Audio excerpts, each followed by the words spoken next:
Alright, let's talk about Velora Cayenne Pepper Drops. You've probably seen ads claiming they boost metabolism, support weight loss, and improve digestion.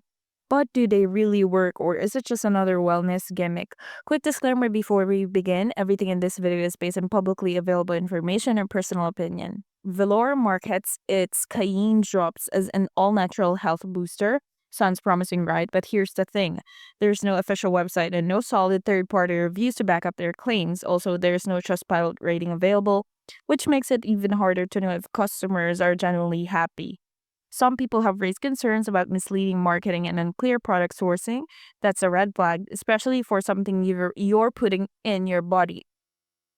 For the final verdict, Velora Cayenne Pepper Drops might have some benefits after all. Cayenne does have health perks, but without transparent info, real reviews, or a trusted site, it's hard to recommend. If you're curious, proceed with caution or look for better known alternatives. Have you tried Velora yourself?